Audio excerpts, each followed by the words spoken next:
All right, so we just now did some definitions, and you're probably thinking, okay, Miss Miller, that makes sense, but like I probably knew some of these things. Why does it matter?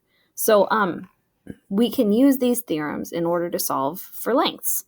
So let's start with this puzzle right here. So go ahead and take a minute, pause the video, make sure that you draw the puzzle. I've got two triangles in here.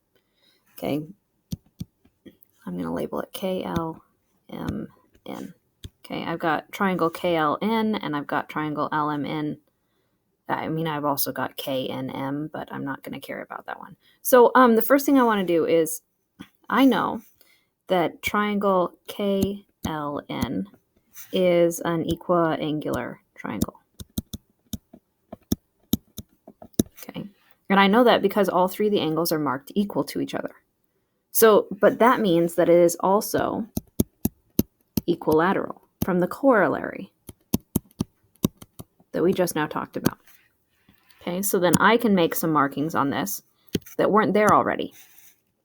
I know that all three of these sides are also equal. Okay, and that means that y equals 4.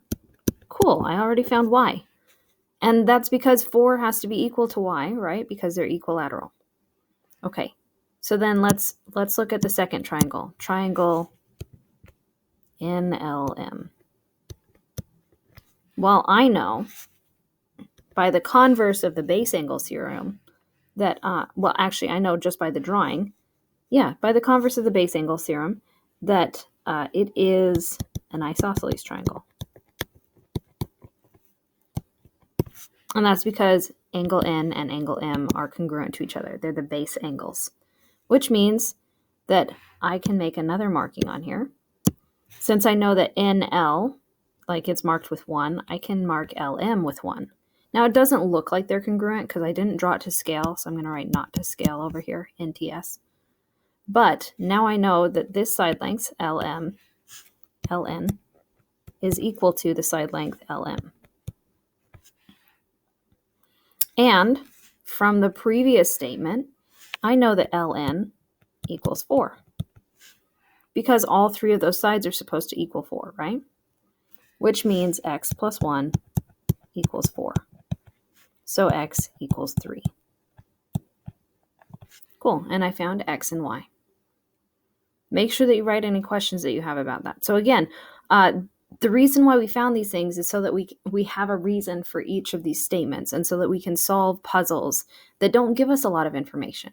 We can add lines to things that we may not have noticed before or things that we may not have thought about, okay? I'm going to do another angle puzzle on the next page. All right, so this one is related to the last one, but a little different because this time I'm looking for angle measures. So let's do this.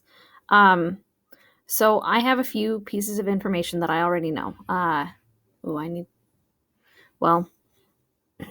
know that this top triangle, the one that's got y at the top, this one,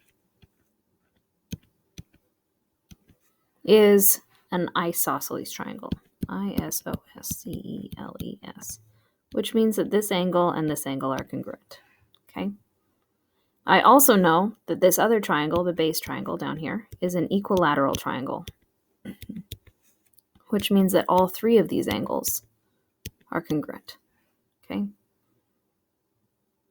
Now, let's start with the equilateral triangle because it is so easy to find the angles in an equilateral triangle. So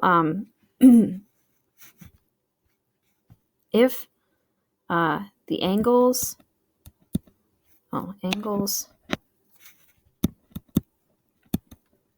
in an equilateral triangle are all congruent and they all sum to 180, then I can say 3x equals 180. And so x equals 60 degrees. So every single equilateral triangle that you've ever known has 60 degrees as its angle measures. Cool. So I found x. Boom. X is 60 degrees. That also means that down here, this angle right here is 60 degrees. Okay, I'm going to need a second video to finish this.